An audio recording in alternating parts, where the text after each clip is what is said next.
Uno de los secretos más enigmáticos en la Biblia se encuentra en el relato de la Torre de Babel, en el capítulo 11 de Génesis. La historia es conocida por el intento de los humanos de construir una torre que llegara hasta el cielo.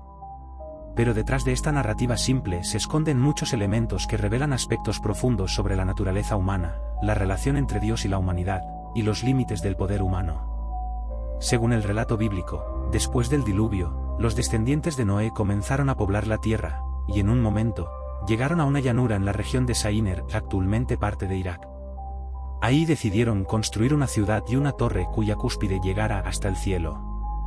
Dijeron, hagámonos un nombre, para que no seamos esparcidos sobre la faz de toda la tierra. Este deseo de construir una torre inmensa se presenta en la Biblia como un intento humano de alcanzar el cielo y establecerse como una comunidad unida y poderosa, sin necesidad de depender de Dios. Uno de los aspectos clave de esta historia es la motivación detrás de la construcción de la torre. En lugar de buscar a Dios o construir algo en su honor, los constructores de Babel querían hacerse un nombre para sí mismos. Esta frase es reveladora, pues indica un deseo de autoexaltación, un esfuerzo por establecer una identidad y un propósito sin la ayuda de Dios. Quisieron construir un sistema en el que pudieran prescindir de la dependencia divina y crear su propio significado. Esta idea de hacerse un nombre representa el deseo humano de alcanzar el poder y el reconocimiento, una ambición que puede volverse peligrosa cuando se convierte en un intento de alcanzar la divinidad misma.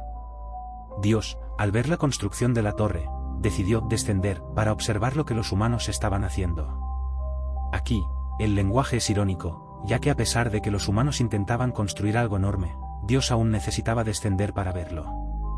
Es como si el texto subrayara que, por más alto que construyeran, nunca alcanzarían la verdadera altura y grandeza de Dios.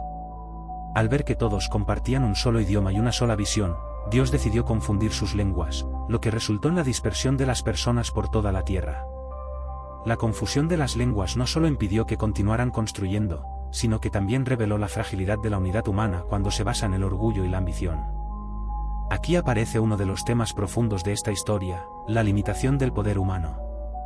La Biblia parece indicar que, cuando los seres humanos intentan alcanzar el poder absoluto o la independencia de Dios, inevitablemente fallan. La dispersión de Babel se convierte en un símbolo de los límites humanos y de la incapacidad de la humanidad para lograr una unidad auténtica sin Dios. Esta dispersión representa cómo el orgullo y la arrogancia no llevan a la grandeza, sino a la división y la desconexión. Otra interpretación interesante de la Torre de Babel es su posible paralelismo con la creación. En el relato de la creación en Génesis, Dios le da a los seres humanos la misión de fructificar y multiplicarse, y llenar la tierra.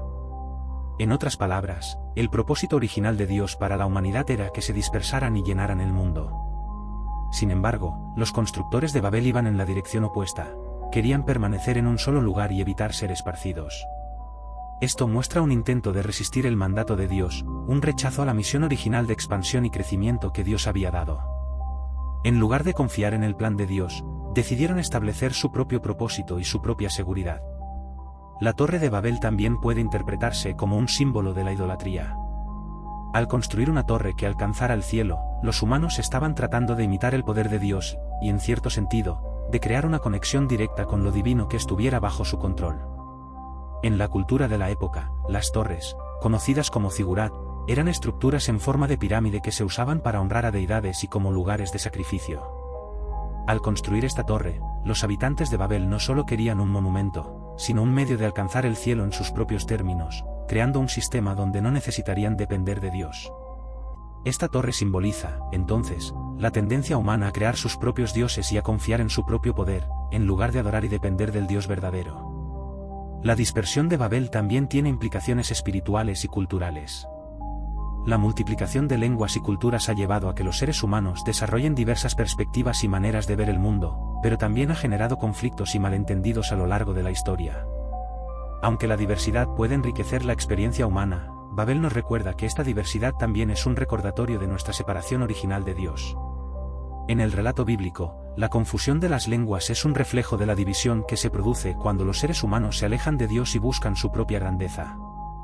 A pesar de que Babel parece ser una historia de juicio y división, en el Nuevo Testamento hay un pasaje que parece revertir esta dispersión, el evento de Pentecostés. En Hechos 2, el Espíritu Santo desciende sobre los apóstoles, quienes comienzan a hablar en diferentes lenguas, y cada persona allí escucha el mensaje del Evangelio en su idioma nativo. En cierta manera, Pentecostés es la inversión de Babel, donde antes las lenguas dividieron a la humanidad, ahora el Espíritu de Dios las une en un mensaje de redención y reconciliación.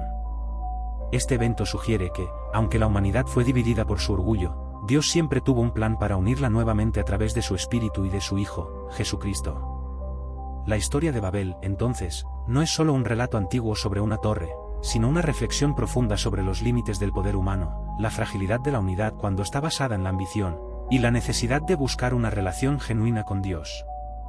Babel nos recuerda que, aunque la humanidad tiene el deseo de crear y dominar, existe un límite inherente que nos invita a reconocer nuestra dependencia de algo más grande que nosotros mismos.